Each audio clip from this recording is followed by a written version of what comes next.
Hey everyone, welcome to Reality TV News Update, the place where we bring you the latest updates, fun moments, and behind-the-scenes stories you won't want to miss.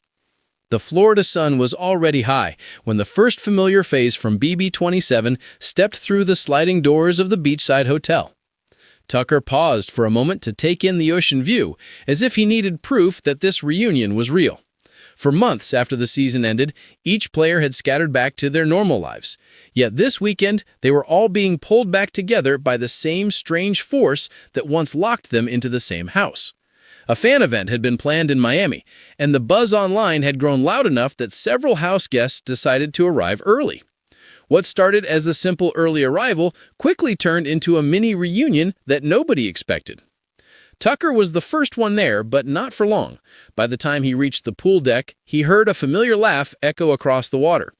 Callie was already stretched out on a lounge chair, sunglasses tilted low on her face, and a confident grin forming as she spotted him. Their reunion felt effortless. One moment they were strangers walking toward each other, and the next they were laughing the same way they used to in the backyard at 3 in the morning.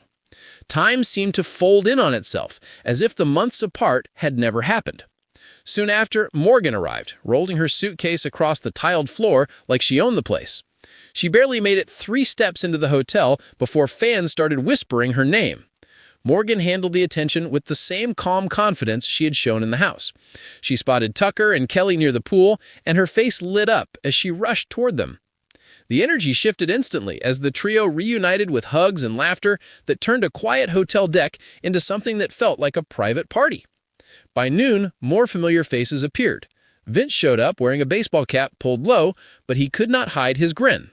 Lauren followed soon after, her laughter cutting through the chatter of tourists. Riley arrived with his usual laid-back swagger, and Catherine trailed behind him, still drawing curious glances from fans who remembered their complicated history. One by one, they gathered near the pool until the group felt complete. It was not everyone from the cast, but it was enough to stir old memories and spark new ones. The pool deck became their unofficial headquarters for the day. Staff members tried to remain professional, but even they could not hide their excitement as towels were delivered and drinks were set down.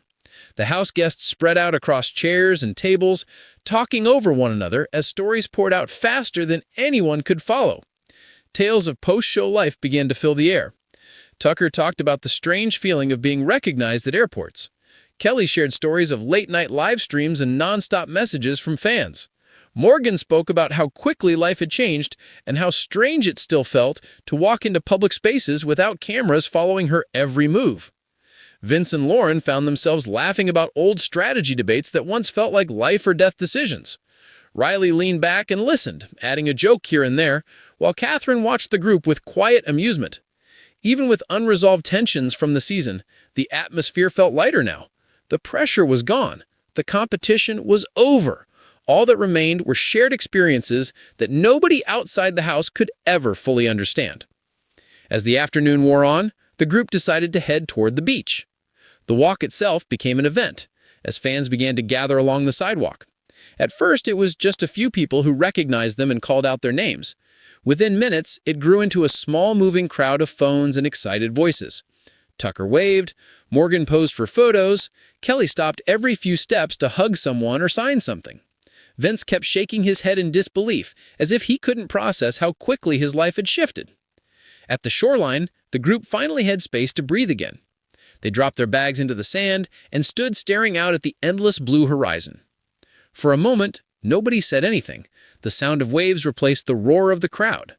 It felt like a reset, a clean page between the chaos of the show and whatever came next. They talked about the fan event scheduled for the next day and wondered what it would feel like to walk into a room filled with hundreds of people who had followed every argument, every late-night conversation, and every emotional breakdown. Kelly admitted she was nervous. Tucker teased her for it. Morgan said nerves were normal, but that fear was just excitement without a plan. Riley nodded thoughtfully, as if he might steal that line later.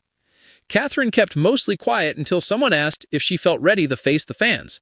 She smiled and said she had faced worse inside the house and survived. The group laughed, and for a moment, the shared history felt heavier again. They all remembered the fights, the betrayals, the alliances that ended in heartbreak. Yet standing there together under the open sky, Those memories felt more like chapters in a book that had already been finished. As the sun began its slow descent, the group returned to the hotel for dinner. They filled a long table in a quiet corner of the restaurant, drawing curious looks from nearby guests who slowly realized who they were eating next to. Food arrived in waves, and conversation flowed easily. They spoke about moments from the show that never made it to air. Late-night talks, forgotten competitions that fell apart, funny arguments that had once seemed so serious. Morgan raised a glass and offered a toast to surviving the chaos and to meeting again under calmer skies. Everyone followed suit. The clink of glasses echoed across the table, and for a brief second, all of them felt connected by something simple and genuine. Not a game, not a strategy, just a shared past and an uncertain future. After dinner, they drifted back outside, where the night air cooled their sun-warmed skin. The hotel lights reflected off the pool like scattered stars. Fans gathered again at a respectful distance, hoping for one last glance or a quick photo. The Houseguests obliged, taking time with each person who approached. Kelly stayed longer than anyone, signing every program and taking dozens of selfies. Tucker stood beside her, acting as an unofficial crowd manager. Morgan moved smoothly through the line, making sure nobody felt rushed. Vince found himself drawn into long conversations with fans who wanted to talk about loyalty and trust. Lauren listened patiently as people shared how her story had inspired them. Later, when the crowd thinned, the group reconvened near the pool. The mood shifted from high energy to reflective. Someone asked if they would ever all be together like this again. The question lingered in the air. Nobody had an answer. Life after reality television moved fast. Opportunities pulled people in different directions. Time changed everything. Tucker said he hoped they would try. Kelly agreed and said they owed it to themselves to protect the real friendships that formed away from the cameras. Morgan looked around the circle and said that BB27 would always be a chapter none of them could close completely. Riley said some doors are not meant to be closed at all. Catherine smiled softly as if she was finally at peace with the past. As midnight approached, the group slowly began to break apart. Some headed upstairs to rest before the big fan event. Others lingered by the pool, unwilling to let the night end. Kelly and Tucker remained the longest, sitting on the edge with their feet in the water, talking quietly about everything and nothing at once. The noise of the earlier crowd was gone, replaced by the gentle sound of water moving against tile. Eventually, even they stood and headed inside. The hotel returned to its quiet rhythm, but something in the air had changed. The BB27 mini reunion was not staged. It was not planned. It was simply a moment that happened because the right people arrived in the same place at the same time. By morning, they would step into a packed fan event where cheers and questions awaited. But for that one night in Florida, they were not reality stars. They were just a group of people who once shared an intense, strange, unforgettable journey and found each other again under the open night sky. Down on the hotel driveway as the first car pulled up just after sunrise. Tucker stepped out with a slow smile on his face, as if he needed a moment to believe he was really here.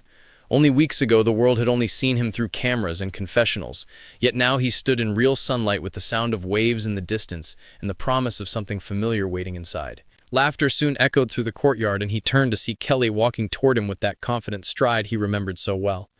For a heartbeat, they simply stared at one another, as if time had paused. Then they laughed and hugged, and the memories rushed back faster than either expected. They talked easily, as if the cameras had never left, and as if they were just picking up a conversation from the backyard of the BB27 house.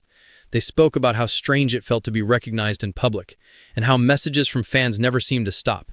Before long, the moment was interrupted by the sound of rolling luggage and lively chatter from the hotel entrance. Morgan arrived next, with sunglasses on and determination in her step. She spotted them instantly and hurried across the pool deck with open arms. The reunion felt natural and warm and full of energy. The trio drew attention from nearby guests who whispered and stared in growing excitement. Before the morning had fully passed, more familiar faces appeared. Vince stepped into the sunlight with a quiet grin. Lauren followed with her bright laughter trailing behind her. Riley arrived in his relaxed way, and Catherine walked close behind him with a thoughtful expression on her face. Each new arrival added to the rising energy until the once quiet hotel pool had transformed into an unofficial gathering ground for BB27. They spread out on chairs and towels, and soon stories poured out faster than the breeze off the water. They shared moments from their lives after the show and compared notes on sudden fame and strange encounters with fans in grocery stores and airports. Tucker told a story about being stopped by a flight attendant who recognized his voice before his face. Kelly spoke about staying up late to read messages from people who said her story helped them through hard times. Morgan talked about learning which opportunities to chase and which to let pass. Vince and Lauren laughed about the way every strategy conversation from the house followed them into the real world, through endless interviews. Riley listened with an easy smile, while Catherine quietly absorbed everything as if she were watching an episode from the outside. As the sun climbed higher, more fans gathered at the edge of the pool area. Phones lifted into the air and excited voices filled the space. The group rose together and moved toward the crowd with practiced ease. They posed for photos and signed autographs and shared quick words with strangers who felt like old friends. It was the first reminder of what awaited them at the fan event the next day.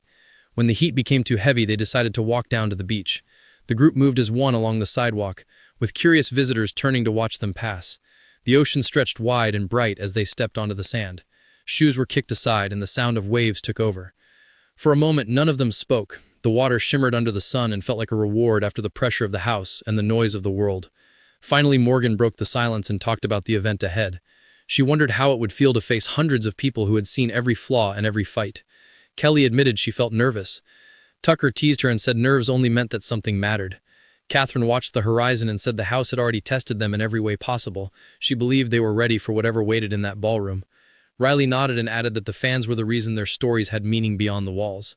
As evening approached, they returned to the hotel to clean up for dinner. The restaurant filled with quiet curiosity as other guests realized who had taken over the long table near the window. Food arrived in steady waves and conversation returned to the lighter side of their journey. They shared stories that never aired and laughed about moments they once took far too seriously. Vince told a story about an argument that lasted nearly an hour over a missing towel. Lauren laughed until tears formed at the corners of her eyes. Tucker recreated a late-night debate with exaggerated gestures. Kelly leaned back and watched it all with a soft smile, as if she were watching memories become history.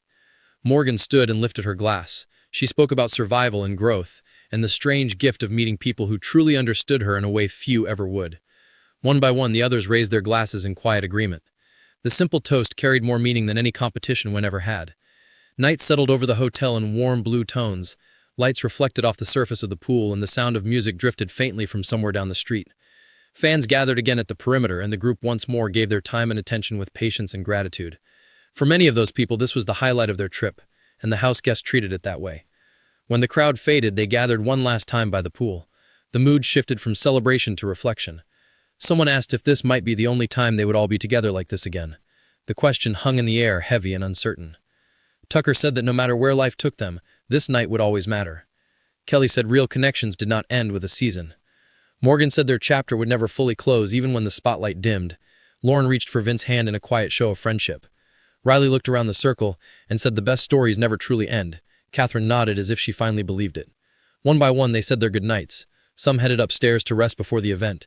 Others lingered near the water, unwilling to leave the moment behind. Eventually, only Tucker and Kelly remained. They sat with their feet in the pool, speaking softly about everything that had changed and everything that somehow stayed the same. When even they finally rose, the hotel returned to its quiet rhythm. The BB27 mini reunion was unplanned and unfiltered. It was not a show. It was not a performance. It was simply a brief return to something real before the noise of the crowd returned. By the next day, they would stand on a stage once more. But for that one night in Florida, they were only friends who had survived something together and found each other again, just in time.